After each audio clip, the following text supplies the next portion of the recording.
Plus, Syria, you know that Syria, they just finished now 10 years of civil war. And these 10 years of civil war started because of climate change. There were 3 years of drought, plus the Turks put some dams on the water. There was a shortage of water. And when you have shortage of water, then farmers cannot continue cultivate their land. Then they move to the cities. There are no jobs. They are unemployed. They start crime. This is how it all started. This is exactly the opposite of cohesion.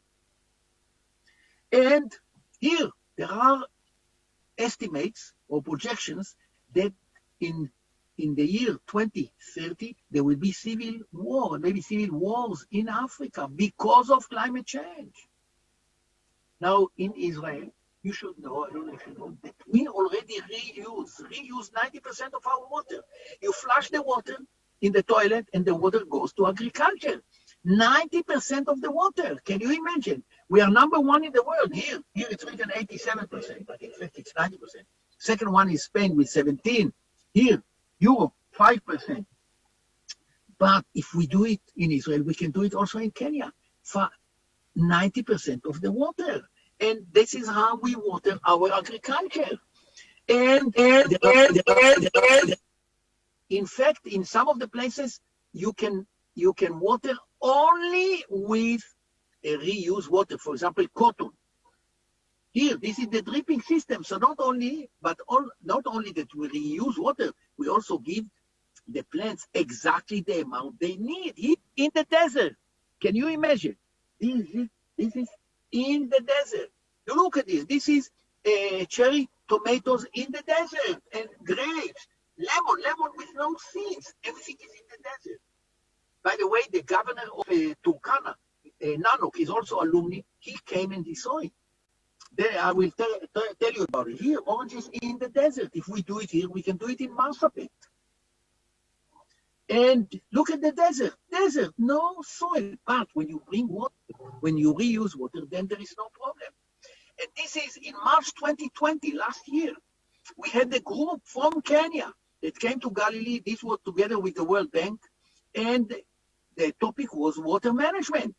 But they did not finish. In the middle, March 2020, when it all started with COVID, we had to send the group back. And I hope that they will come back later this year, probably in November or December, and to complete the course. And here we signed an agreement with the Council of Governors, especially to reuse water. Here, Turkana, I mentioned Governor Nanok. So we selected, by the way, the size of Nanok. This is the biggest county in Kenya, 4 times bigger than Israel, close to 80,000 square kilometers. Israel is only 20,000. So they selected 10 experts on water, engineers. They came to Galilee and they studied for 1 year water management, and we prepared with them a plan to go back and to implement in Turkana. In the meantime, the COVID, and I hope that we will resume this cooperation. Here also in Zimbabwe, this is Professor Mbebe, the Vice Chancellor of the Midland State University. He's at our institute, and so we designed with them. You know, Zimbabwe, the border in Namibia, and the desert for Namibia is moving into Zimbabwe. So we designed water management, how to stop the desert into Zimbabwe. And it's a 9-month program, postgraduate diploma, and 6 weeks out of the 9 months in Israel. Also, just to give you an example, this is the Turkana in Nigeria, the biggest county in the north, in the Sahara, Kano State. We signed an agreement here, Kano State government, Nigeria, with Galilee International on water management. The same with India. This is a big desert, and we work together. Now, one word about agriculture. Look at this. This is, I will move fast now. You know, only 2.5% of our GDP is agriculture, and only 3.7% of the workforce. But we produce everything because we reuse water. Look at dairy industry. You know, can you imagine in Israel, Israeli cow is giving 50 liters of milk per day, 50. And there are cows with 70. And we here, why genetics, of course, but mainly management, and management includes also the nutrition. So in Nieri County, we established together with what his name? I forgot his name. Established a school, and he and people come from all the county to learn how to, and they multiply. They multiply the amount of milk in 1 year. 1 year they were doing 6-7 liters a day, and after 1 year they did 14, 15 liters a day. So I want to show you it is possible. Everything is possible. And when the farmers, listen, when the farmer understand that last year he was making only 6-7 liters, and this year he is making already 14, 15, just think about his feeling, about his satisfaction, about his cohesion, about the quality, and all the farmers in Erie County. We also did with Chuka. Here, this is the vice chancellor of Chuka University. He also studied in Galilee. We signed an agreement, and he established a dairy farm. He sent 4 faculty members to Galilee. We trained them for 1 month. They went back, they established the farm. Not only that he's teaching all the farmers, but he's also selling the milk. Also, the university is making money. Here, I even flew, they sent a chopper for me, and they took me to Samburu to see the cows in Samburu. But the cow in Samburu, unfortunately, was doing 1-2 liters a day. Unbelievable. Where a cow is a cow. You think there is a difference between cows. Cow is a cow. If you manage it well, the same cow in Samburu can reach also 40 liters. Now here, palm days. I saw so many palm days along in Malindi and all those places. Can you imagine? They are producing 38 pounds a year. In Israel, it's 400 pounds. 400 compared to more than 10 times. The same tree. The same tree. What can be the difference? Post-harvest, unfortunately, here we know that probably 50% of the production, agricultural production, never reaches the market. And here they are talking about 1.3 billion tons per year. Unbelievable. I mean, around the world. Here, even the FAO, the Food and Agriculture of the United Nations, says that 1/3 of the production never reaches. Now, think about the frustration of the farmer that is working the whole year, and with all those floods and things like that, and finally half of the production never reaches the market. So also in here 50%, we said 50%, and in Israel we found all kind of things. We can share the experience. It's called long shelf life. Here, this is cherry tomatoes and all others, even mango and all others. One word about research and development, since we are talking about University Karatina. So Israel is #1 in the world in research and development. 4.5% of our economy is going to research and development, more than all the others. Now I want to move fast. Look at this. Most of the research and development is done not in the universities or the government, by the private sector. The private sector understand that once the company is making money, you don't take all the money or the profit into your pocket. You invest back in the product. And because we invest so much in research, look at it, 12 Nobel Prize in Israel, chemistry, economy, and so forth. And they say today, startup nation. Here, look at this. All those companies, international companies, IBM, Oracle, they have research centers in Israel. Did you know that the cell phone was developed here in Israel together with Motorola? Microsoft in Israel, they have research center here in Herzliya, near Tel Aviv. In your computers, you have NT, XP. They were all developed here in Israel. Can you imagine NASDAQ? This is the stock exchange in the in the US, in New York. So look at this. This is the only high-tech companies are in NASDAQ. 63 companies are listed in the NASDAQ. Compared to here, look, Japan only 6, 5, UK, India 3, China 0. The only copy. Intel, can you imagine? Intel is now the private the biggest private company in Israel. 40% of the world research of Intel, 8,000 employees, is done in Israel. And here they invested $1 billion in Israel. Apple, they never had any research center outside the US. Now they open one here in Haifa, near warehouse. So Israel, most of the export of Israel is high-tech now. Also agriculture is becoming high-tech. Even space, what I wanted to show you, space. Here, Israel is one of the 8 nations with space, but look at this. This is an Israeli, we send this to orbit. This is not what I wanted to show you. This is a regular satellite, but look at this. This is a satellite that was developed in high school by high school students. This is a real satellite. They launch it to orbit. Really, one more thing is in health, is that because of research and development, here is a missile engineer that developed a device, health device, with a, you see, they developed a missile with a camera at the tip of the missile. So when you shoot the missile, the camera takes pictures, broadcast to the base. Then the same idea, just have to use your imagination. A small medical pill with a small camera, and you swallow the pill, and the camera takes pictures, the same idea with the missile. And then broadcast. Here, look at this. This is the pill with the small camera inside the stomach, and this is the picture. So if you have a problem into your stomach, you don't have to open anymore. You take the pill, you take pictures, and the pictures broadcast what is the problem. Not to mention alternative, I'll go fast. Here, alternative, look at this, on the sea. You can put the thing in Mombasa, on the ocean. This is solar panel. And look at this. Now they put in the desert, look at this.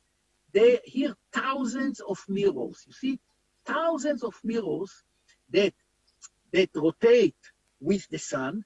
They broadcast the energy to the tower. You see the tower with thousands of degrees, and they produce enough electricity for a city of 120,000 people. Can you imagine enough electricity for everything in this town? I wanted to mention national security because this is a former Galilee Institute and myself. We are part of a network of East Africa, which is Tanzania, Kenya, Uganda, Burundi, Rwanda, Ethiopia, and South Sudan. And we meet every year. Of course, now we don't meet because of COVID. This was the member. He is a General Koech. He was the chief of staff of Kenya. He passed away recently, unfortunately. He was a very dear friend. He never studied in Israel, but he visited us in Israel.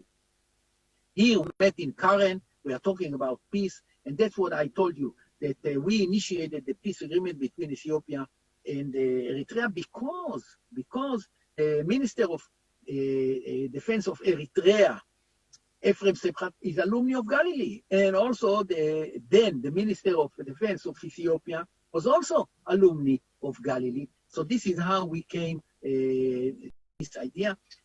This is Professor Mbiti, the former Vice Chancellor of the University of Kenya, of Nairobi in Kenya. He's also alumni twice. He came twice to Galilee. And I proposed to him that we can maybe develop a peace plan to the Shabab. We can propose to the Shabab our knowledge. Maybe the government of Kenya will allocate piece of land in the northeast there along the coast or somewhere, piece of land. They should lay down their weapon.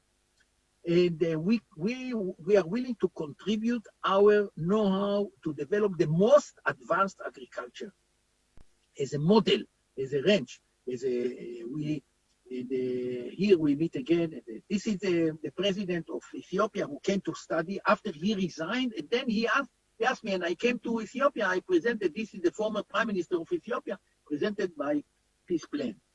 And here the same thing in Nigeria. We worked in the south of Nigeria. He is the chief of all the security forces in Nigeria. So we, together with Amnesty, in the south, in the north you have Boko Haram, but in the south of Nigeria you also had a lot of militants. So the government gave them piece of land, We contributed the know-how, Israeli know-how on agriculture, and you don't hear of any more crime and any more terror there, together with the military intelligence, of course. Here, this is the Vice Chancellor of KCA in Nairobi, that he is also an alumni of Galilee on national security. I want to show you that not only in Africa, but here, this is the Prime Minister of Punjab that signed an agreement with us on agricultural development. They are sending, after the COVID, they will start sending trainers that will train others here. Punjab, the first delegation already came to Galilee. And we also teach in the south of India. Look at this. They established a new faculty of agriculture, so they invited Galilee, and we inaugurated the faculty, and since then we cooperate. They send to us their professors every year, I think 4 professors that come. Also, can you imagine the government of China, big China, that is contributing so much to Kenya, but when they want to study, they come to us, and we sign an agreement, 5-year agreement on innovation. This is the 3rd agreement. Every 5 years we sign an agreement. This is already the 3rd time that we sign an agreement on innovation in agriculture. They come to learn from the Israeli experience. And also on the other side of the globe, Organization of American States, all the 34 countries in Latin America and the Caribbean and North America, we also work with them. We already signed the 3rd agreement that they come to learn. So the main objective is to receive cohesion, but cohesion is just a word. How do we get it? So the main thing is to prevent immigration from the agricultural regions to the cities. And look at this. This is how Nairobi looks nowadays, very bad. And in order to minimize immigration, we have to develop efficient agriculture. This is it. And water. Because the farmers, they prefer to stay where they are. They don't want to be immigrants and they don't want to be refugees in cities and to be unemployed and then to end up in prison. So we have this, we have a program how to double agricultural production of, let's say, a county. And I think Mr. Kimemia, also a governor, Niardawa, he's also alumni of Galilee. So already we gave him, but I never heard of him. Maybe he's busy in other things. That we can, through training, double the agricultural production in 3 years. Can you imagine? The farmers will be happy. The farmers will, that's it. They will make some money. So this is in 3 years. How do we do it? We bring trainers afterwards go, and we want to reach every farmer in the county. Every farmer. And we also send our experts. And here we are talking about 8 disciplines like agribusiness, dairy, horticulture, poultry, fishery, post-harvest to reduce the loss, fruit, water, and irrigation, of course. Here, this is crop, poultry, aquaculture, so important. And of course, dairy, I showed you the dairy post-harvest to reduce the 50%. And agribusiness, how to compete in the world in the world is, you have so many competitors, and here foods and floriculture. Look at this, flowers. Look at this. This is in 2000. Just as an example, for Valentine's Day in 2017, Israel sent to Europe, just to Europe, 60 million flowers just for one day. Kenya can do better. And of course, here, national, look at this. This is if we want to increase agricultural production, mainly through know-how, not through allocating more land. So only 9% from increased land, by 2030. And by 2030, remember, 2030 or 2050, you're going to be 80 million people. You must double agricultural. You have to feed everybody. You're talking about cohesion. Cohesion comes after the stomach is full. So here we have this digital agriculture. We have a program, I said, postgraduate diploma on digital agriculture. We have postgraduate diploma also on digital health. So really, in Kenya and Israel, we are such good friends, and I come to Kenya quite often. And here we have to invest in education. Please forward this message to you, Minister, to George, our alumni. He was my student. So here, I hope I convince you. What can we do together? Then, first of all, it is possible. You understand that it is possible, and we can double the production on a national or maybe county level. As I said, of course, reuse of water is so important. And water management. We have to prepare also to disaster to not to be surprised. Solar energy, of course, solar energy. You have the solar and the same solar, and we have this Zoom training and the postgraduate diploma. They asked me to talk 40 minutes. This is exactly 40 minutes. I want to thank you all.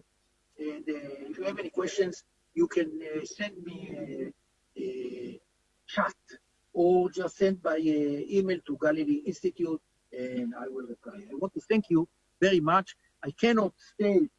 Maybe if there are any questions now,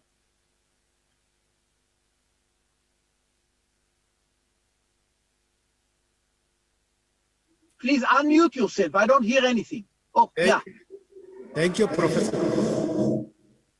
Yes. Thank you, Professor. Yes, I hear you. I hear you. Yes, let me talk from the other mic.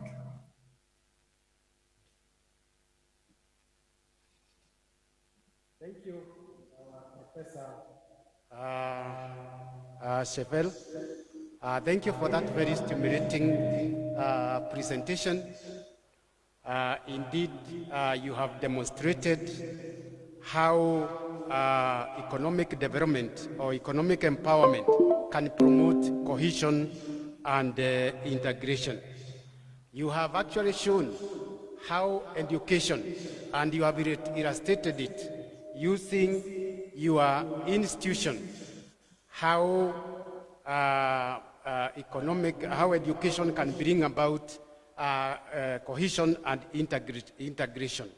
You have also shown how technology can also bring about cohesion and integration and even stop civil wars or minimize civil wars.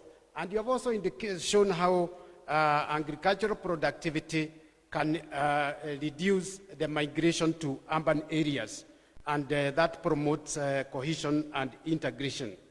Yes, we will have some questions for you, and we will take, we'll start by taking 3 questions. If there is, Dr. Mengo, if there are questions on the chat.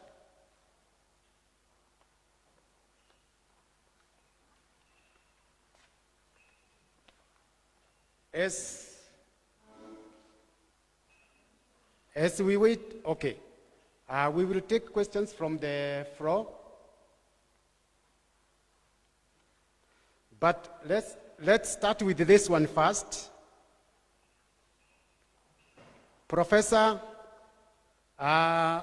we would want to know what is the major factor that has contributed or that is behind Israel's cohesiveness. Israel is a very cohesive nation. What are the key factors that has contributed to this? Thank you.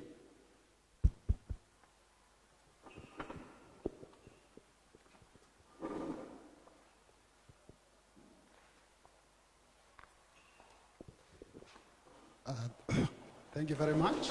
My name is Professor John Mwarovie.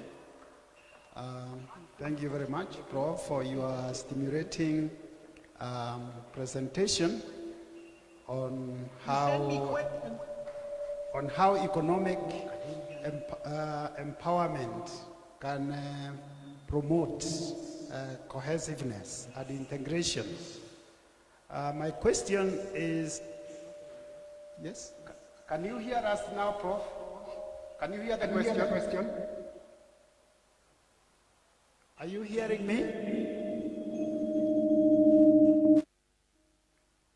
Are you able to hear me?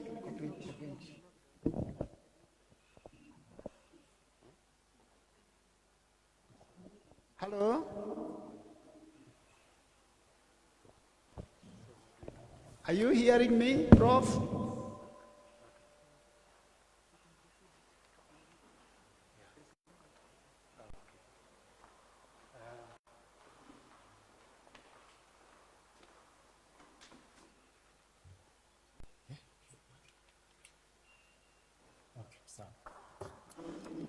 Hello? Prof, he's logged out. He's not in the meeting. He was not able to hear us. So we will proceed to the next.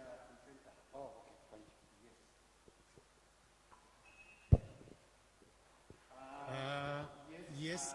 We will take questions. Professor Samuel has logged out. We were not able to communicate. He was not able to hear us. The technical bench will help us so that those online can be able to hear us as we ask the questions. Okay. We will take the questions towards the end of this session, after your session. We'll take all of them together.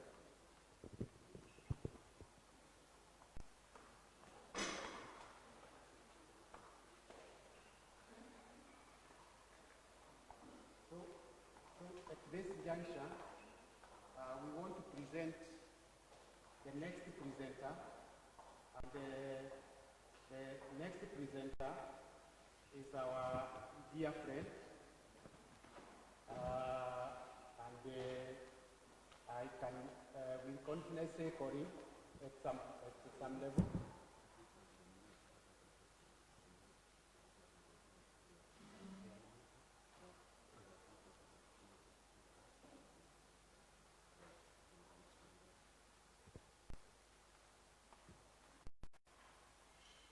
So we want to ask all other people who are with us online to mute, so that only the speaker is speaking. Is unmuted. Yes, and with that I want to take this opportunity to bring to us our second speaker, and our second speaker is Professor Piero Lumumba.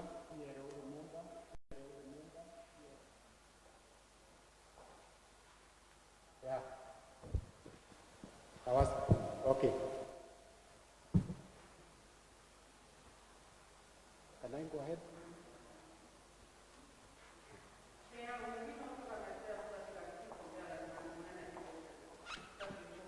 What?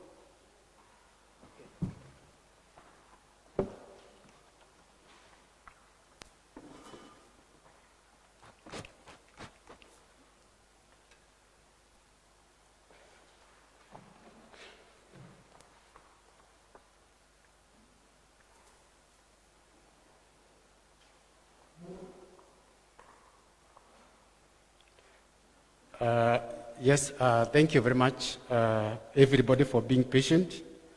We are going on well. We'll get our first speaker online after the end of the second session. And the second session, we are inviting our dear friend, Professor Piero Lumumba. Professor Lumumba is our friend and a friend of Karatina University. And Professor Lumumba has done so much, achieved so much within his life. And we cannot be able to say all of them now, but I'll mention a few. Of course, you know him. He's a very eloquent speaker. And of course, you also know that he has a PhD in law. PhD in laws. And in that matter, public law. In case I make a mistake, we got this information online. In case we are incorrect, Prof, you will correct us as you take over.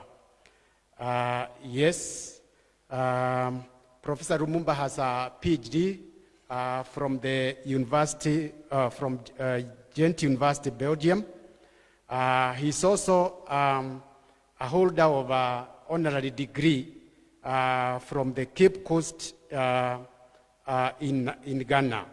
He is an expert in public law, and he's also a former director of the Kenya School of Law. He's also a former director of the Kenya Anti-Corruption Commission, and we know the work he did, and we know how he wrestled with the giant of corruption. Yes, he's also a founder of the School of Law in Canberra. He's the founder dean. He's also a former secretary of the Commission for Constitutional Commission of Kenya. He's also a fellow of the Institute of Certified Public Secretaries of Kenya. He's also a certified mediator. He has trained in humanitarian law in Geneva, Switzerland. He has written, of course, several books. You have interacted with them and articles. He has also been awarded early in his early years. He was awarded the Distinguished Leadership Award by the African Institute of, by the African International University for providing exemplary servant leadership. And last year, not least, he was also recognized by the by the Kenya America Association of Martin Luther King for his leadership, and in that leadership award. These are just among others, and Professor Piero Lumumba will be speaking to us today. If you are online, I encourage you to post your question in the chat. If you are here, you can still post it in the chat, and you can also ask it. We'll take the questions to answer once the end of this session. Professor Lumumba, you have 40 minutes to talk to us. Welcome. Thank you.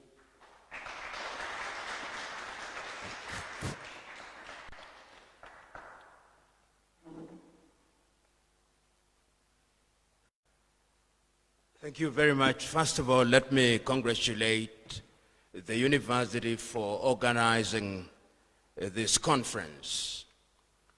Cohesion is very important. I've just heard my friend from Israel speak, and I will be asking him the question, because what he was saying completely is contradicted by what is on the ground. Israel has just been fighting a war.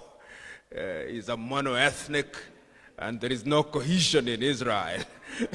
So when he says that agriculture and other things create cohesion, I think anybody listening to him would wonder whether he's talking about the same Israel that is at war and in an easy ceasefire with the Palestinians and has fought over 6 wars because of lack of cohesion. It's very important that when we are talking about this, we are not too polite in asking our questions, because when we are too polite, then we hide the reality. And I preface that because I was supposed to speak yesterday when my very good friend, the chair of the National Cohesion, was here, and he heads the National Cohesion in Kenya. And my subject is about unity in diversity. In order to talk about the subject of unity and diversity, particularly in Kenya, it is important to read the book written by Koigi Wawamwere. Koigi Wawamwere has written a very important book towards genocide in Kenya, The Curse of Negative Ethnicity. And that book is important to the extent that it warns Kenya. And remember, Kenya is only 58 years old. The country that we call Kenya, constituted as it is 58 years old, having come into being in 1963, and it is a state that has different nations. And these nations were put together in 1884 at the Berlin Conference. Kenya, like many African states, is therefore an artificial entity ever struggling to be a united country. And this is not unique to Kenya. Let me just give you a geographical survey of what is happening in Africa today, in order to understand that cohesion is not easy. As I talk to you now, there is war in northern Mozambique. As I speak to you now, there is unease in Somalia. As I speak to you now, there is war in Ethiopia. The Tigray have risen up. The Oromo have risen up. The Somalis in Ogaden have risen up. As I speak to you now, there is war in Sudan, in the Nuba Mountains, in Bahr el Ghazal, in Darfur. As I speak to you now, there is unease in South Sudan. It's only about 2 weeks ago that they put together a government of 550 members of parliament with 5 vice presidents, because they believe that that is what is going to bring about cohesion. As I speak to you, there is war in eastern Congo, which is ethnically driven. Last night only, there were grenade attacks in Bujumbura, in Burundi, in the entire Sahelian region, in Mali.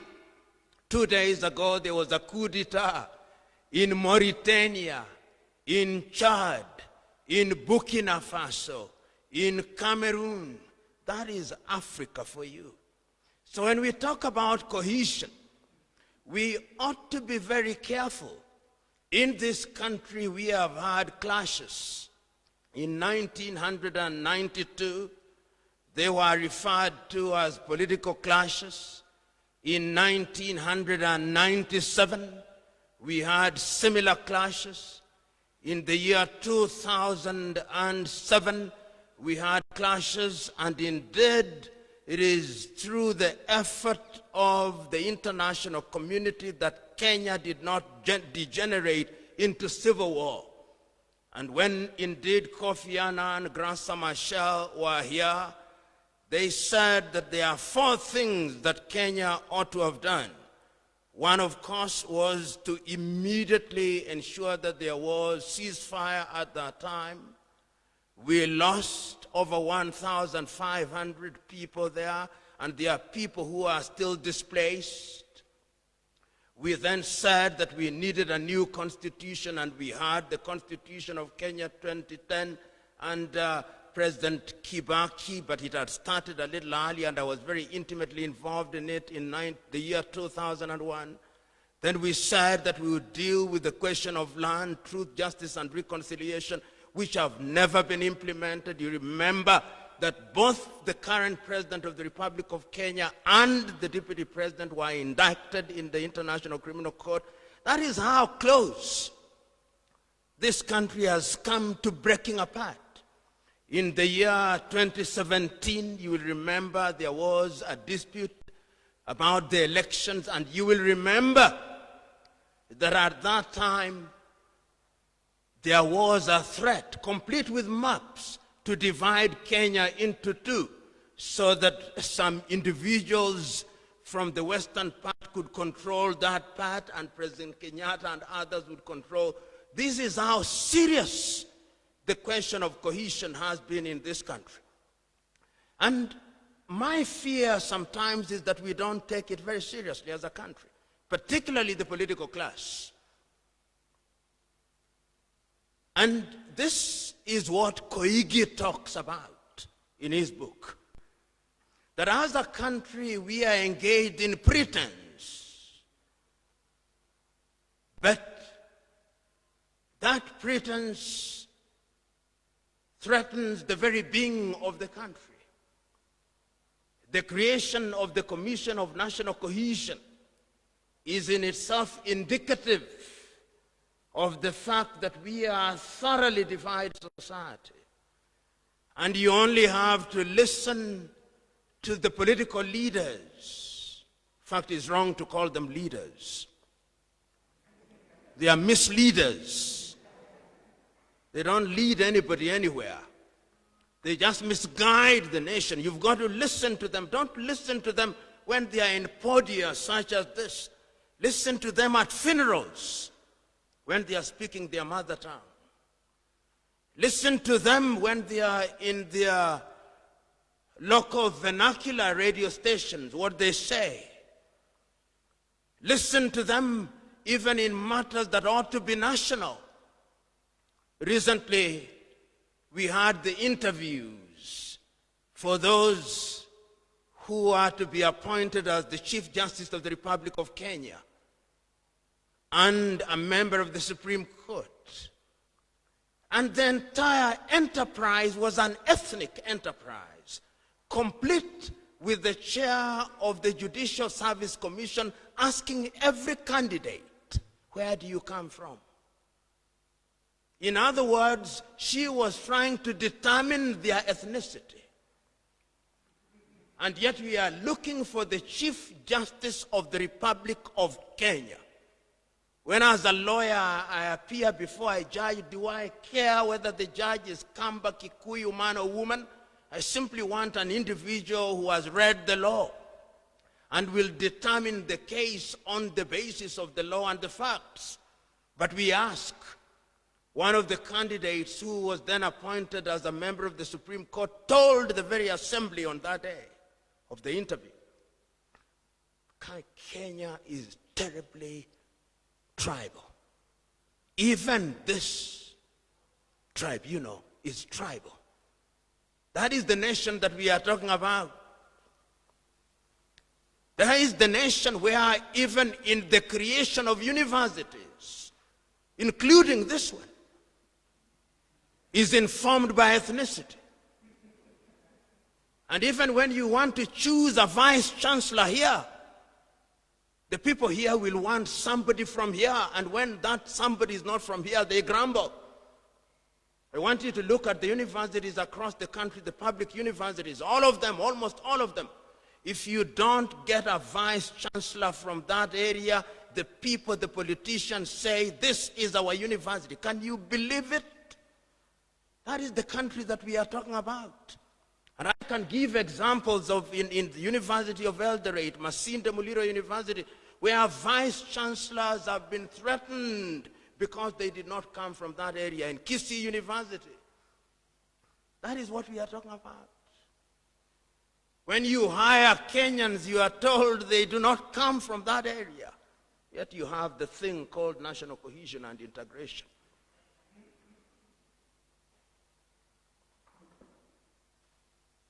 And it's not only in the education sector. It is in every sector.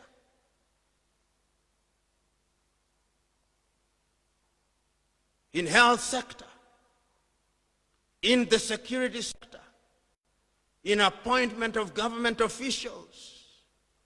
Everything in this country has degenerated into ethnicity. Koigi wa Amwere says, because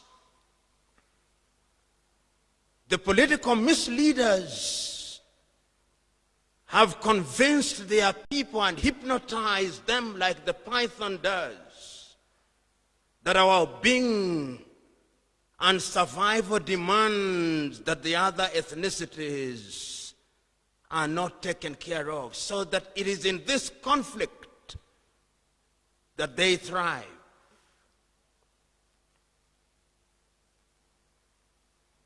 Recently, I'm going to give examples. My good friend J.B. Muturi, who is the Speaker of the National Assembly of Kenya, is anointed as a leader of Mount Kenya in the 21st century. In the 21st century. The Speaker of the National Assembly is so anointed, and we are not angry at it. The Chairman of the National Cohesion does not complain about it. No. President Kenyatta will be traveling to Nyanza.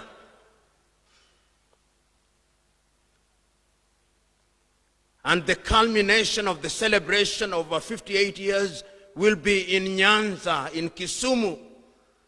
It is being presented as a Luo affair.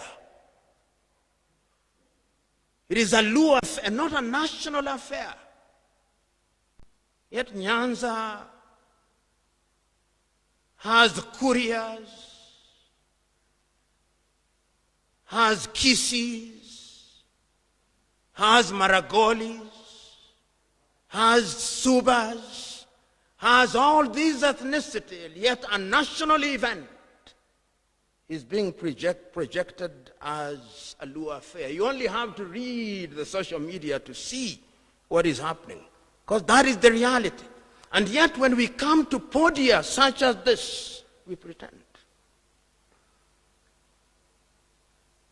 And as long as we pretend, we apply band-aid solutions to what is a cancerous problem.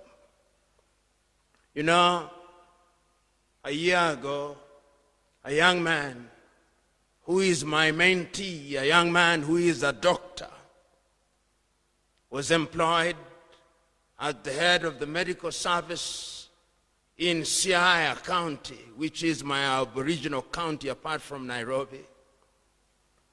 He was hounded out of office, a doctor, on the ground that he is a Luo but from Migori. As I speak now, he is the head of the medical service in Migori, having been hounded out of Siaya because he is a Luo but from Migori. That is how low we have descended as a country. And I dare tell you that if even today, here in Nyeri, you appointed the head of the medical services from Kiambu, the people of Nyeri will complain, and vice versa. If you went to Chuka University and appointed a Luo on merit as the vice chancellor, the aborigines of that area will complain. That is your nation. That is the Kenya that I'm talking about.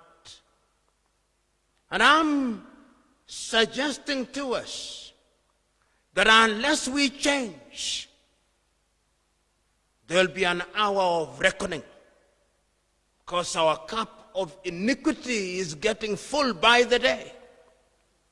We have political parties, or things that we call political parties. There are no political parties in Kenya. Classically, there are none. They are things that are registered and are known under the Political Parties Act as political parties. They are not political parties. They are ethnic enclaves controlled by low-voltage ethnic warlords.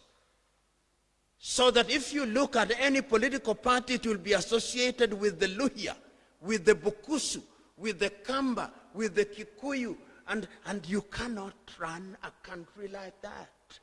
And I say this because we are headed for an election in less than 15 months.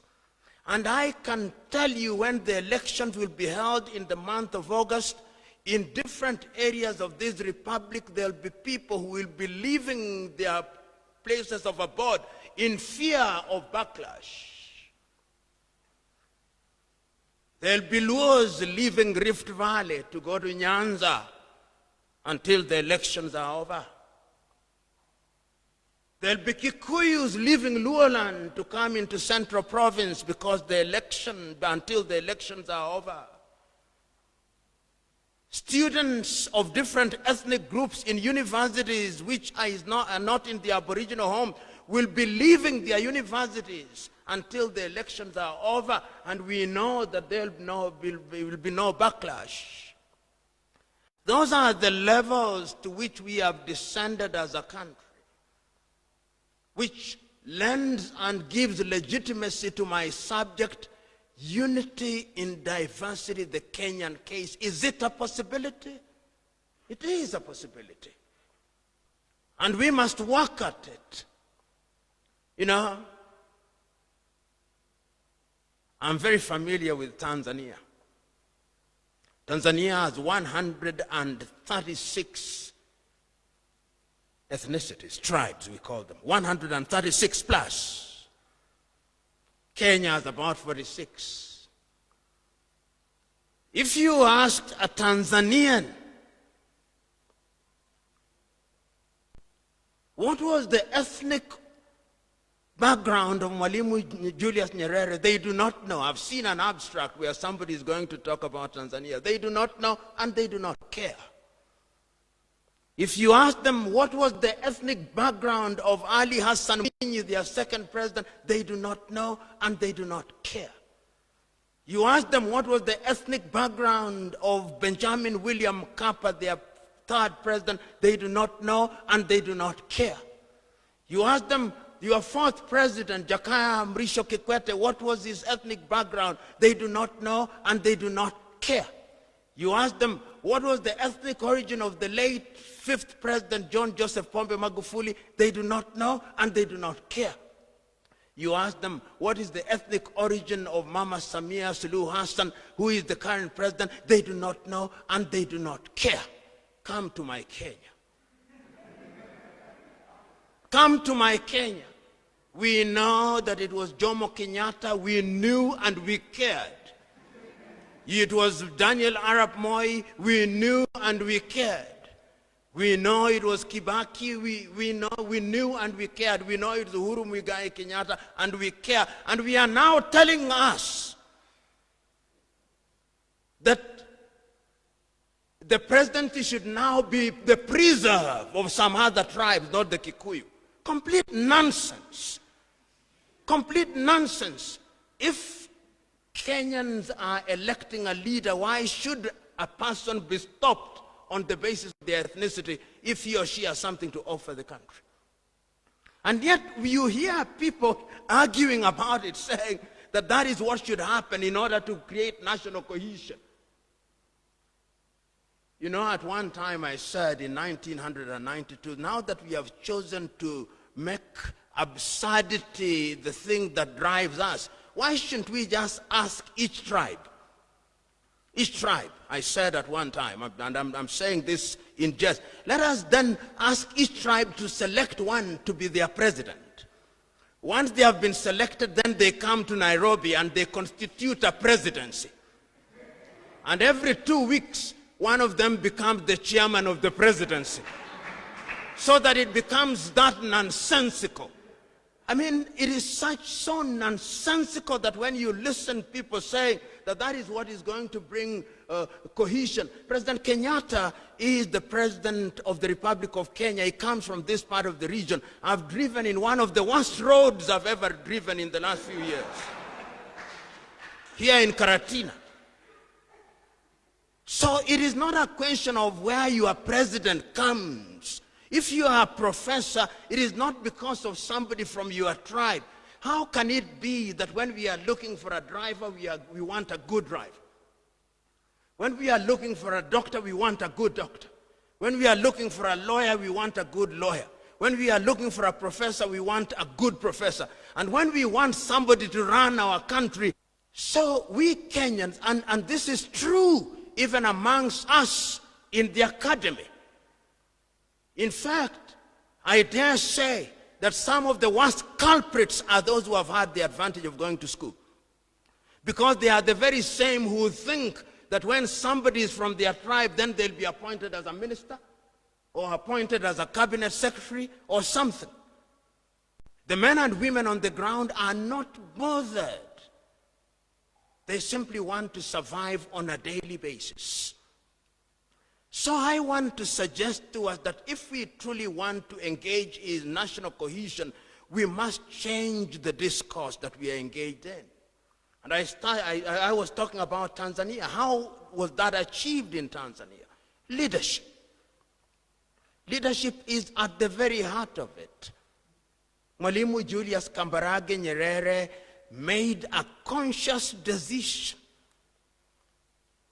that in order to unite 136 ethnicities, you had to have one language. And they used Kiswahili to good effect. That you had to have a country that is driven by certain ethics and values, and you have to read the Arusha, Azimio la Arusha, the Arusha Declaration, to understand how modern-day Tanzania was created. You go to Tanzania today, you can be, and I'm talking about things that I know. I have a friend of mine who is from Mwanza. He's a member of parliament in Mtwara. You dare say that in Kenya? That somebody who is of Kamba origin to come and seek an elective post in Kiambu, in Kenya? Completely unachievable. And I'm saying that it's not too late in the day. I remember when we were writing our constitution in the year 2001, when we went around the country and collected the people's views, one of the things that we said when we made the recommendation that you needed to devolve the government to create what are now known as counties, we suggested at that time that we should not have more than 14 counties, at the very best 18. And we suggested that counties should be carved in such a manner that you don't create ethnically pure counties. When the politicians met in Naivasha, they created 47 counties. A complete joke. We now have 47 governors. The largest number of governors anywhere in the continent of Africa. Nigeria only has 37. Even the United States of America, with the population of 300 million, only has 50 states, just 3 more than us. And what did we end up with? We have created ethnic enclaves, and even within the ethnicities, we have created further divisions, so that in the central province region, you now have people calling themselves Nyerians, Kirinyagans, Kiambians, and that. You go to Nyanza, there are people from Homa Bay, there are people from Migori, from Siaya, from Kisumu. You go to Kambani, Kitui, and you find people from Machakos, and you find people from Makueni. And all these units that we have brought about have further divided the country into clans. It is no longer the tribe, it is clan. And you go down. I was talking to somebody 2 weeks ago. He's doing a survey on the state of Kenya's preparedness towards the general election, and he did a survey in Bungoma. He said that there are over 30 militias, some of which are clan-based, preparing for the elections. So we are not talking about theoretical things here. We are talking about things that threaten the very being of the Kenyan nation. And I'm suggesting that we can still save our country by doing the right things. And what are those right things? You know, when it was suggested recently through an initiative undertaken by President Kenyatta and Mr. Raila Odinga that we amend our constitution under the BBI, they make a suggestion that the following things will create cohesion in our country. That when you create the offices of a president, of a deputy president, prime minister, and 2 deputy prime ministers, then there will be cohesion. Complete nonsense. And we know it and we don't say it. Because what they are merely suggesting is that the creation of officers in and of itself, then you bring cohesion. Sudan has 5 vice presidents. Is there peace and cohesion? In many parts of Kenya, you have what is called the Central Kenya Bloc. That is what should be in Machakos, Kitui. Those should be a single country. The entire Coast Province should be a single county, so that people learn to live together and to appreciate diversity and cultural diversity and a sense of belongingness. Some people say it is too late now. People have gotten so used to these counties. It can be done. Sudan recently reduced their states from 32 to 10. If you want to save a nation, you've got to do things that are bold. And I'm suggesting that one of the ways in which you should do this is to re-examine devolution, because devolution, if not taken properly, if not structured properly, is capable of either making or destroying the country. You know, in the year 2001, Professor Ali Mazrui wrote a paper, "If Kenyan politics is ethnic, can we have a constitution that is ethnic proof?" That paper was handed over to the Constitution of Kenya Review Commission. And it was one of the things that informed our suggestion that we must not create ethnically pure units. And I'm suggesting that that is one of the things that we should do. Number two, we should sanitize our politics. I've written a book called A Call for Political Hygiene in Kenya. We need hygiene in Kenya. Muhisa Kitui, with whom I agree in what he said during an interview that the assumption in Kenya that political bad manners can be solved through constitutional amendments is completely misguided. We have a bunch of some politicians in this country who are completely mannerless. And I am suggesting to you that until the day that that crop of politicians are gone, Kenya will never know peace. What we have now is calm, not peace. The Portuguese call it "nom guerra, nom paz." No war, no peace. Is it a calm before the storm? Particularly when we are headed to the elections? It could very well be. Because the political class, this is what I say when I'm talking about political hygiene, when you listen to Kenyan politicians, they are preparing and weaponizing their ethnic constituencies. That if we lose the elections will have been stolen. I see it happening amongst all the leading political competitors.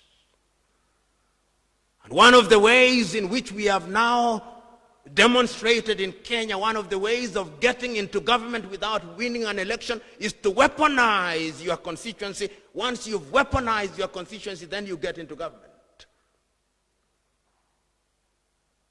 By threatening the establishment. We must introduce hygiene in our politics. And how do we do so? We must look at the architecture of the political party. As I've said, there are no political parties in Kenya. That is why the mortality rate of political parties is very high. The only thing that appeared to be a party was KANU, which died. In the last few elections, you can count with me how many political formations we have had. NAC, COD, TNA, Jubilee, ODM Kenya, ODM. You can count them. And if you look at the life history of any typical Kenyan politician, they have, in the last 20 years, they have belonged to no less than 12 political formations. You talk of the migration of the wildebeest. There is another migration in Kenyan politics. And the net effect of it is that it confuses the electorate and poisons the electoral environment. Is there a political party that I'm thinking about outside of Kenya that I can talk about? Chama cha Mapinduzi in Tanzania once again. 1977, Afro Shirazi joins TANU, and Chama cha Mapinduzi has been there almost since 1961, a political party. A political party. African National Congress in South Africa, 1912. 1912. Frelimo in Mozambique. MPLA in Angola. SWAPO in Namibia. Those are political parties. If you ask any one of our politicians today, even the leading ones, if you ask President Kenyatta, how many political parties have you belonged to? He has belonged to a number. If you ask Mr. Raila Odinga how many political parties and formations he has belonged to, 12. You ask Mr. Ruto the same thing. You ask Mr. Musyoka the same thing. Mr. Mudavadi the same thing. I'm mentioning these things so that you don't use this conference to pretend. Because we are talking about the life of our nation and national cohesion. And the Kiswahili saying is mtego wa panya uingia waliomo na wasio kuemo. If these individuals don't sanitize our politics, you and me will suffer. You may support them because they come from their tribe, but when vita havina macho, when there is war in Kenya, it doesn't choose a Kikuyu guns, it doesn't choose a Kamba, it doesn't choose a Luo. It kills. Particularly the younger generation, you've got to liberate yourselves from this ethnic morass. If you don't, then there'll be no nation to talk about. So we must, if we want to unite Kenya, sanitize our politics. The third thing that we must do is to look at how our education system works. Education is going to be very important going forward.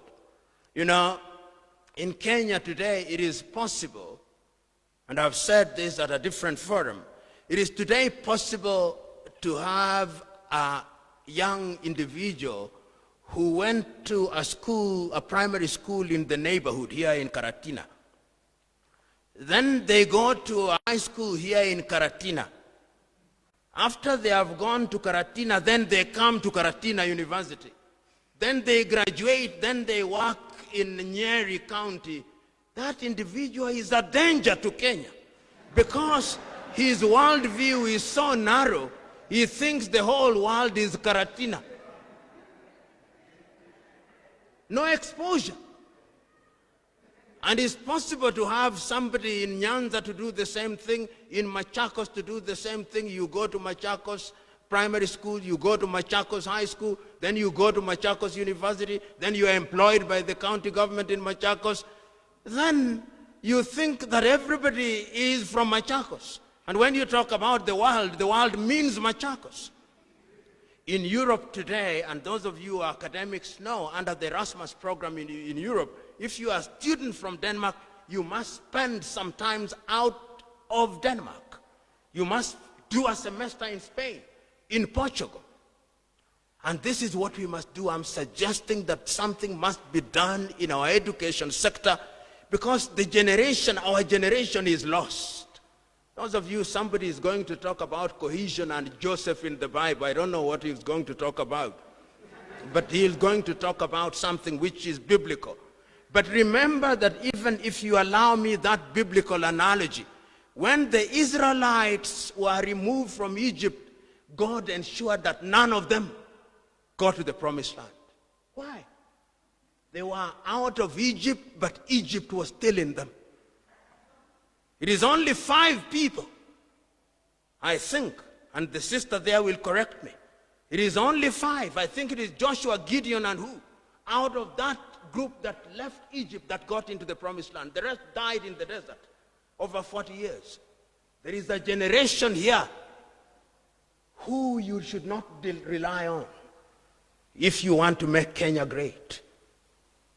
You must discard their habits. You must think differently. You must think Kenyan. You must think East African. You must think African. Only then will you save this country. And that will only come through education and exchanges. You must be somebody in Karatina, but you know what is happening in Migori or in Machakos. You must make a deliberate effort to do this because it is in your selfish interest that Kenya is united. And we can do it. Our cultural diversity is useful. Look at the entrepreneurship of the Kikuyu. If we used it to good effect. Look at at the energy of the Luhya people if we use it to good effect. Look at the pursuit of excellence of the Luo people if we use it to good effect. Look at the humility of the Kamba and the Mijikenda if we used it to good effect. Look at the energy of the Maasai if we used it to good effect. Look at the creativity of the Somalis if we used it to good effect. We would have a country that we are proud of. But we emphasize much more the things that divide us than the things that unite us. And the politicians have mastered this art. They divide us and rule us and confuse us and threaten our country. We must no longer allow that. This country can't be united. And it's only you, young men and women, who are going to unite it. So when you come out, I know this is an academic forum, so there'll be papers presented here which are academic, and the academy has its place. But when they say things that don't make practical sense, examine those presentations. If they are sugar-coated, remove the sugar and consume the thing raw. It is only then that we can save this country. And I'm suggesting that it can be done, and it will be done. But we must work at it, because history has demonstrated times without number that the things that require effort can only be achieved through effort. And if you have an opportunity to speak, speak without fear. Because it is only by saying these things as they are that we are going to open the eyes of these individuals who are in positions of political power. I do not know what Dr. Kobia told you yesterday, but he must have told you, among other things, that their body is going to create cohesion and integration. Not true. That is not the role of their body. Even if they wanted, they cannot do it. It is us. So when I hear people saying the National and Integration Commission is not doing this, what can they do? There are only 9 commissioners and possibly 200 people. Even if they wanted to do it, what would they do? It is you and us. So each one of us who is present in this assembly, my message to you is go out there this evening and engage in an exercise of soul searching. If you have ghosts of Kikuyu-ness, of the negative kind, residing in your heart and mind, exercise them. If you have Luo ghosts dancing in your heart and mind, telling you that the Kambas are not good, exercise those ghosts. If you have Kamba ghosts of the negative kind dancing in your mind and heart, remove them from your heart. Celebrate your Kikuyu-ness, your Kambaness, and everything else, but celebrate them because diversity is divine. But that what we should do, what we should recognize, and it is Martin Luther King Jr. who said it, the mind is ultimately the standard of the man. And Robert Sobukwe in South Africa, when he was fighting against the apartheid, he told there is only one race, the human race. And within that race, God in his love for diversity has created people who speak different tongues. We should be celebrated, and we should not be the basis of dividing us. So, ladies and gentlemen, mine was to render my thoughts, not as an academic presenter, but simply to provoke critical issues as you go through these 3 days of looking at our country and looking at unity and examining the things that undermine our unity. I've brought to the fore some of the things that I think stand in the way of our unity, and I've suggested that it is possible to unite this country, and that it is critical that we must make sure that the political class who have been in the forefront of dividing this country are brought to the fore, and they are made aware that we can no longer afford the luxury of being confused. And those of us in the academy who have also been enticed by their woos and cajolement, it is our duty to educate younger people. And you young people, as I've said, it is your duty to ensure that you protect this country so that in 200 years from today, those who will be there will be able to say, we have a Kenya which is unique in her diversity, united in her diversity. Thank you very much, and God bless you.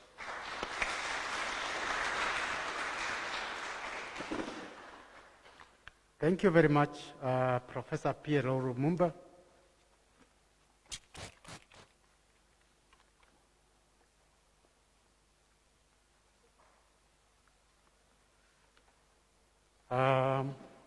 For that wonderful and exciting, stimulating presentation. I look at you, that you never repeated yourself. I thought you'd have a notebook like mine. I didn't see any. And the presentation was very organized. You are able to bring out our little selves. What we are refusing to accept about ourselves, you have brought it out. And we can see it, and we should accept it. You have compared us with the nations like Tanzania. Yes, where they are more cohesive than us, and they have more tribes than we have. And indeed, this is a challenge for all of us to take. You have also given proposals on how to deal with this, this challenge of promoting cohesion and integration. And that's a good challenge for us. You have been indeed very candid. We appreciate you for that. Can we give them an applause? And better one. Thank you very much. We'll take a few questions, and we'll first take 3 questions, but there are questions on the chat. And we would like to read those on the chat first. After those ones, then we will take some other, how many questions in the chat? 2. Then we can take some other 2, and then, Prof, you can respond to those first. And when you come to answer them, you could sit in front. Thank you.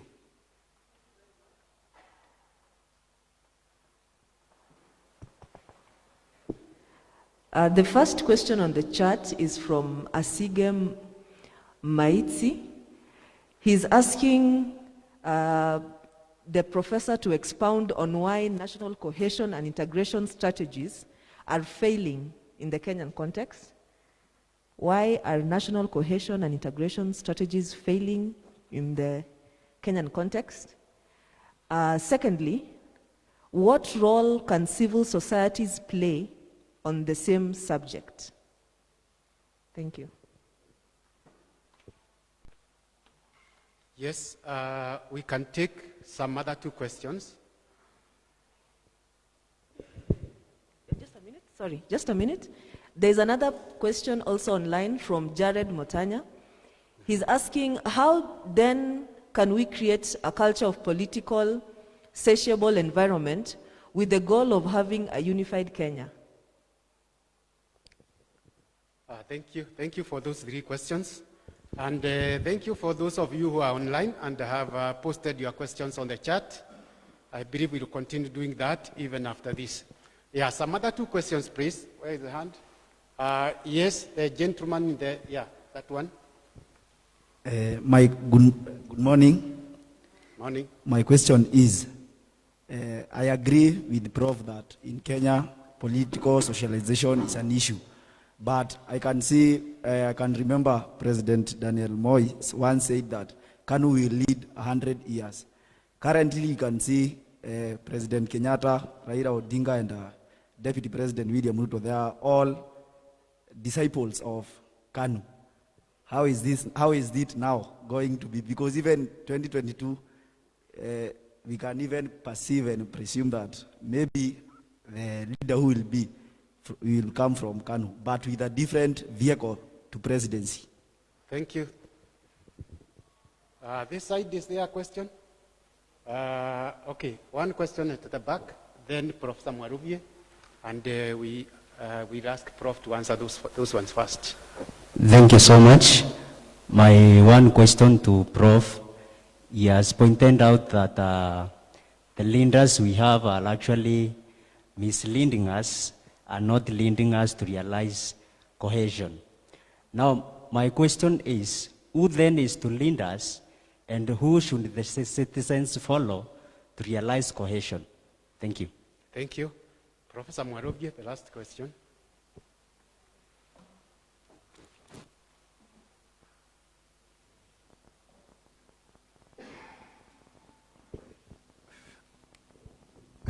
Thank you very much. My name is Professor Mwaruvye. Thank you for Professor Piero Rumumba for that stimulating presentation, and actually a challenge to all of us. I want to ask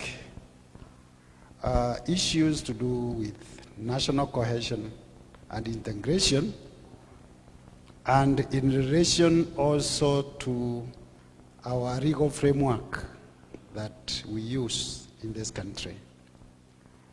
In most cases, we have seen people who promote hate speech, as it is called.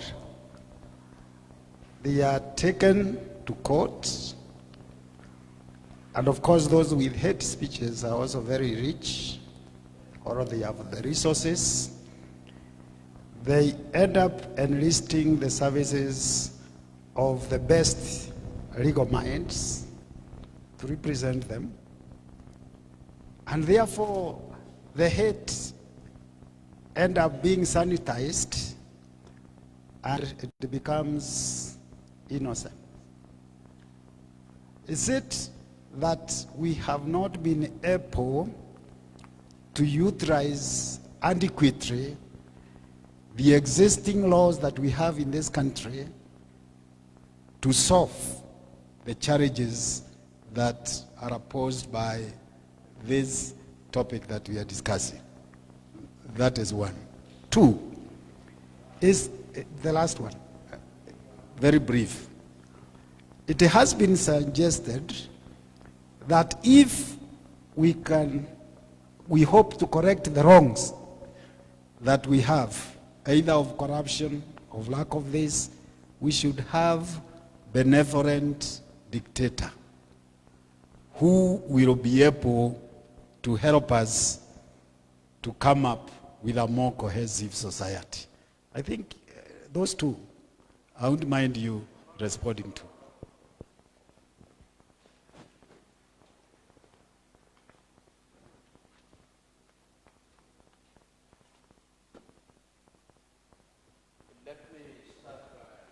Responding to the good professor about the legal framework.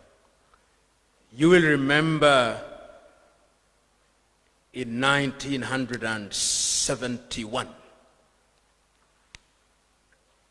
the former leader of Chile, Salvador Allende, who was overthrown by Augusto Pinochet.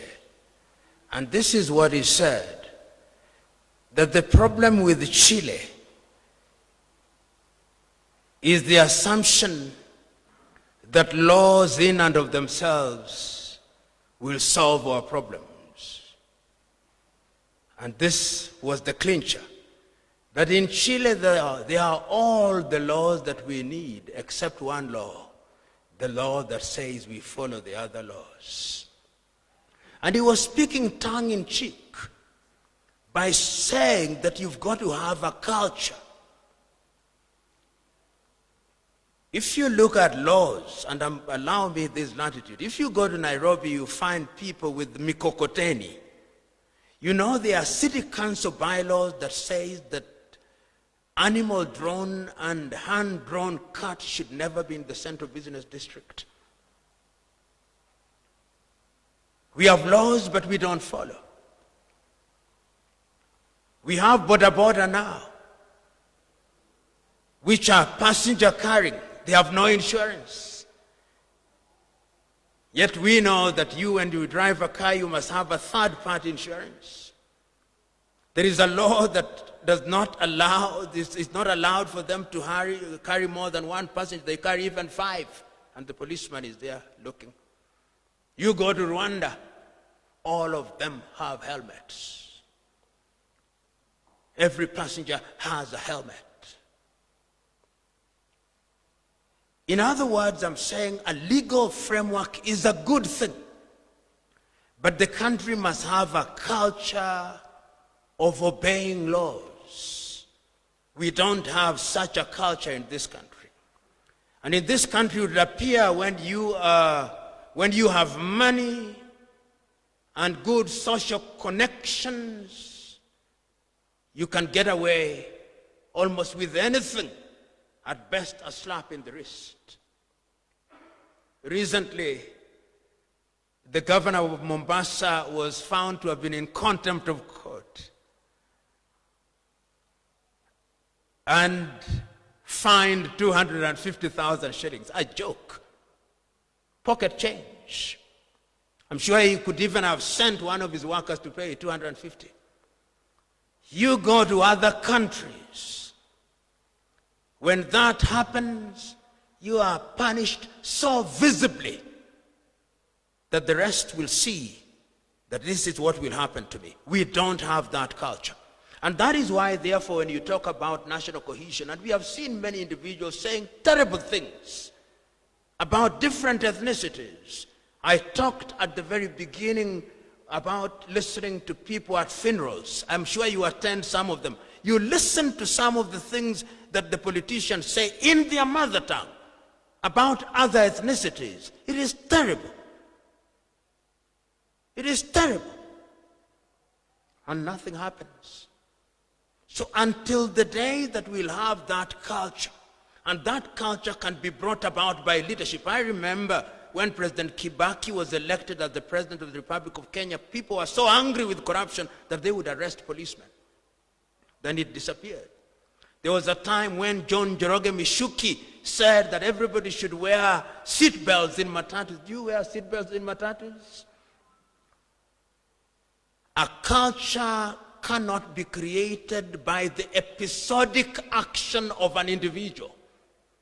It must be a culture which is strengthened by those individuals. If you think that there will be a figure in the nature of Moses to be parting Red Seas, nonsense. It will not happen.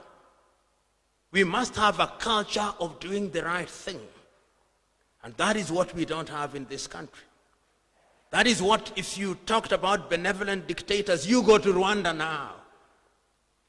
If you told a taxi driver in Rwanda, are there Hutus and Tutsis, he will stop.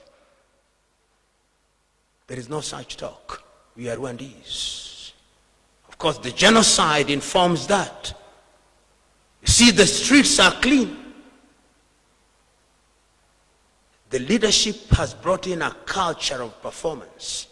My prayer is that it will be sustained beyond that generation of leaders.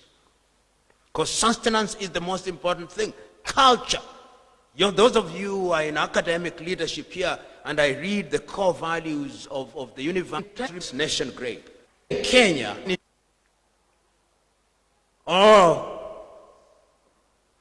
they have been given money. Nyerere used to say, and I'll say it in Kiswahili because it was beautifully said,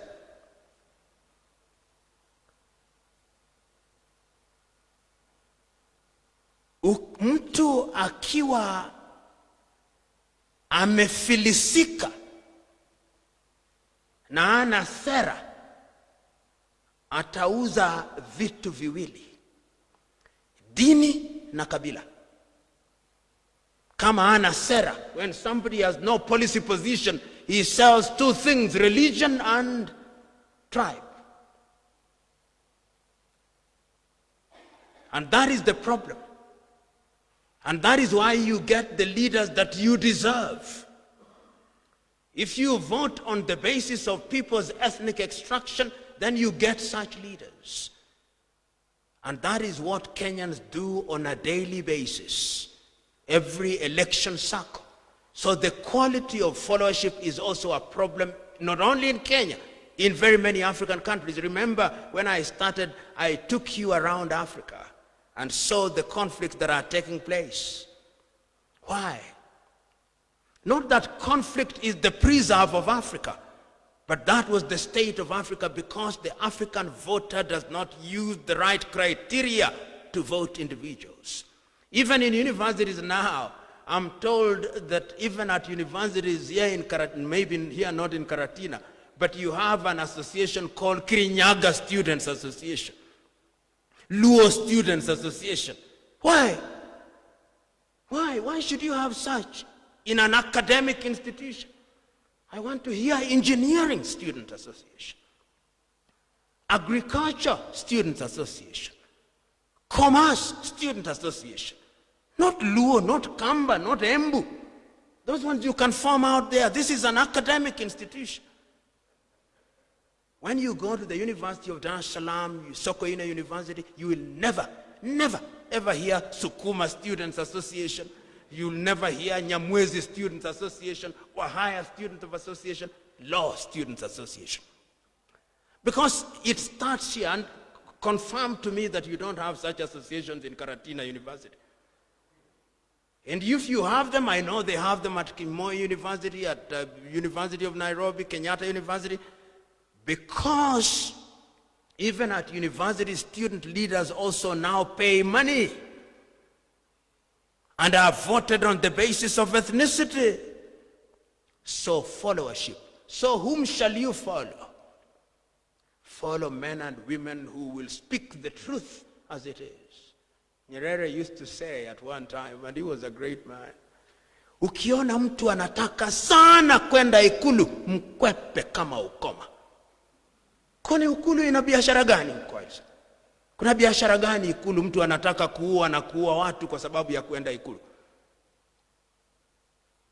The great leaders are reluctant leaders.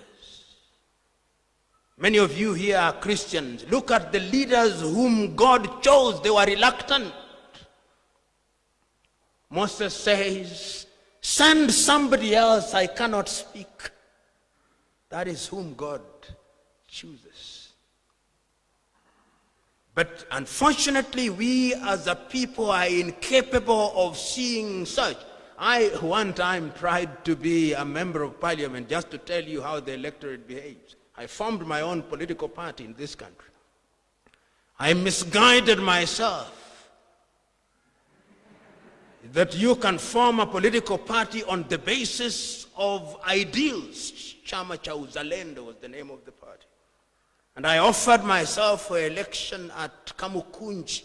I held 250 town hall meetings.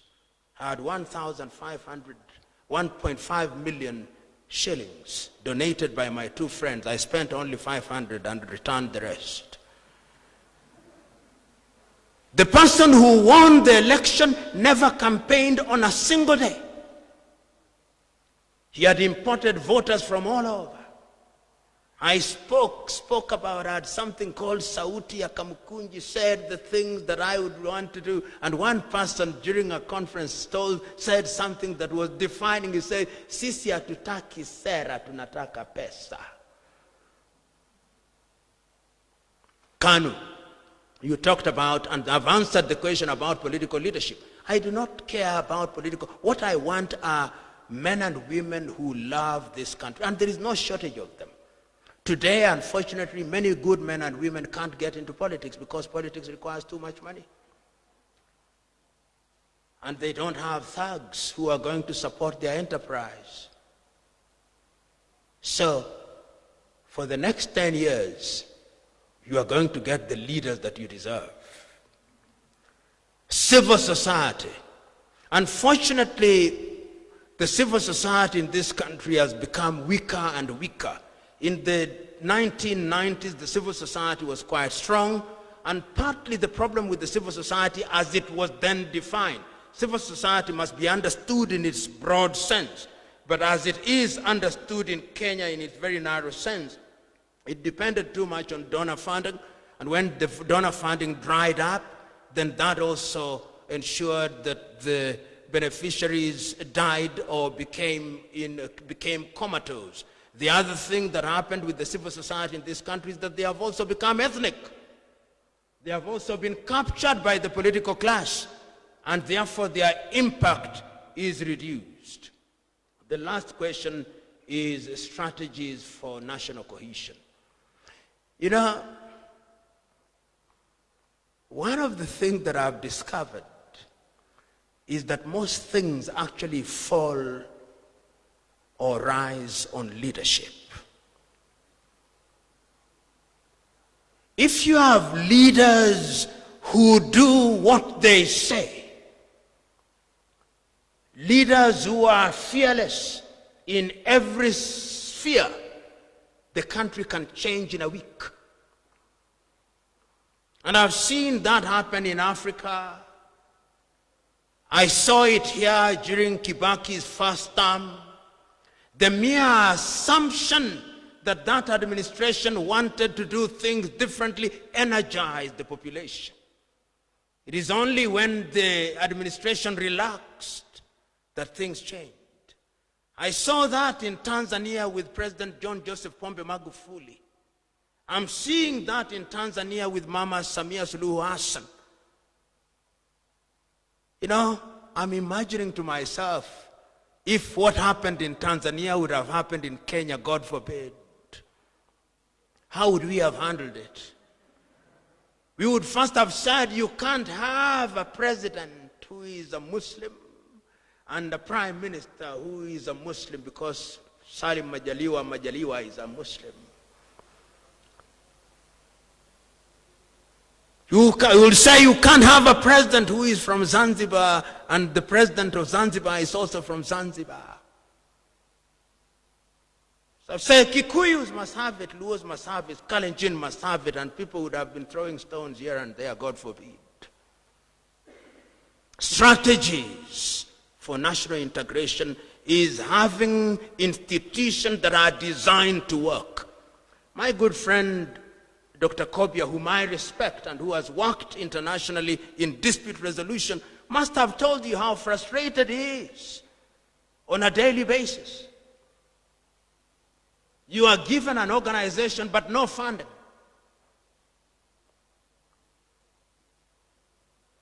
You are given something that requires a spade and they give you a tablespoon.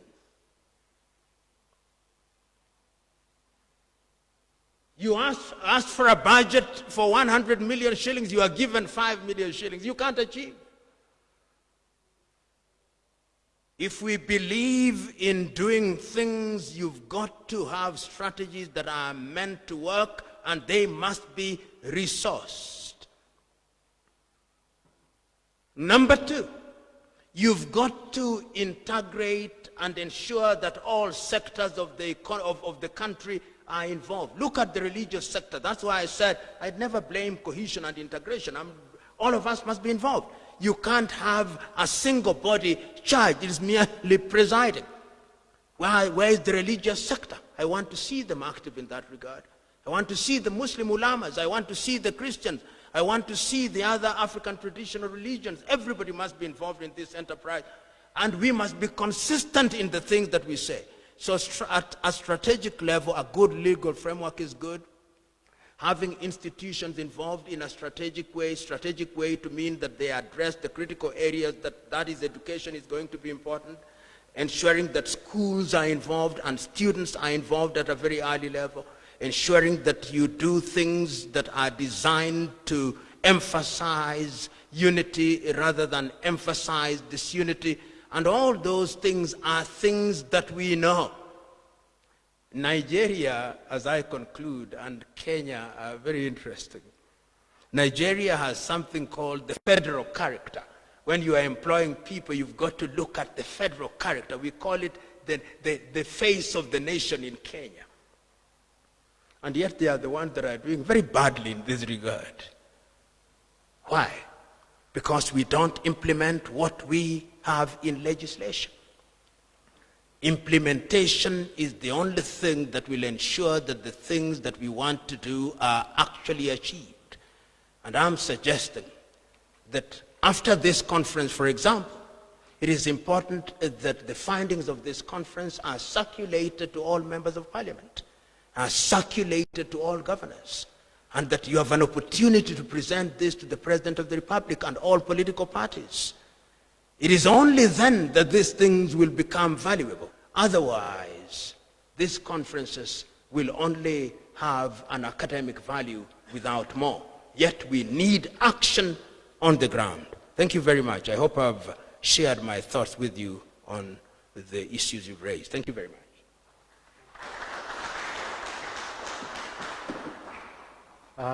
Let's give Professor Lumumba a better hand clap.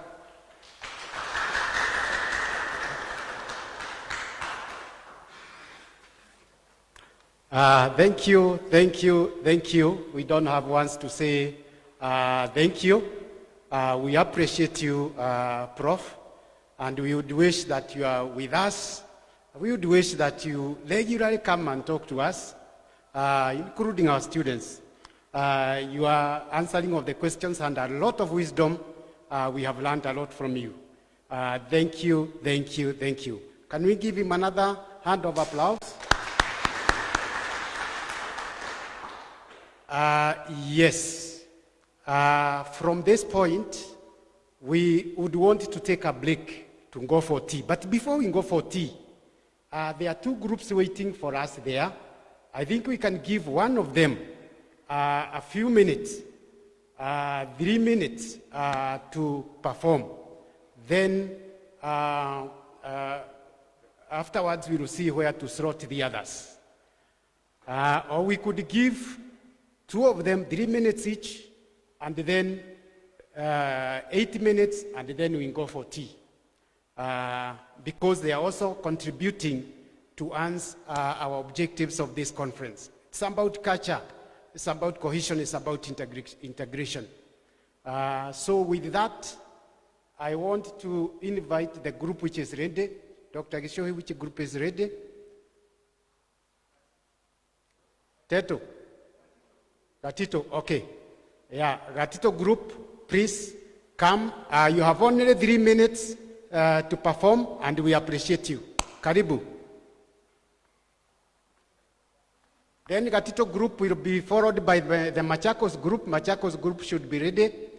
The other group will perform later on, maybe just before lunch or after lunch. Thank you very much. Welcome.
Asante sana. Thank you very much.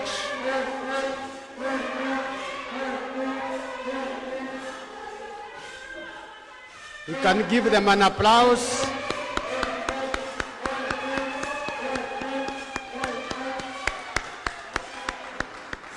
Thank you very much, Gatito Choir, Gatito Group, Cultural Group. Now we invite the Machakos Cultural Group. The floor is yours.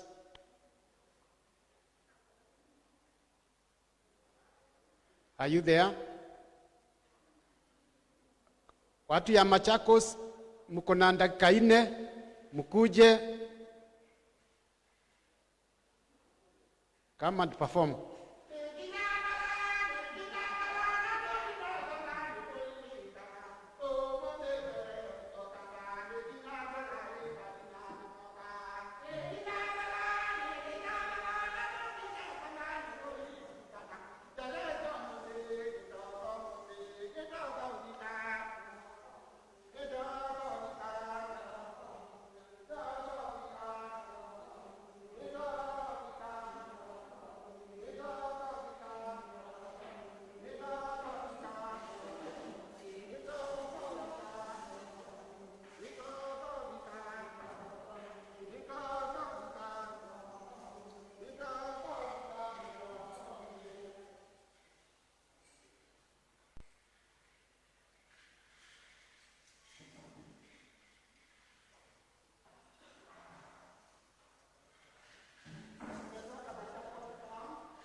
Thank you, thank you, thank you, thank you.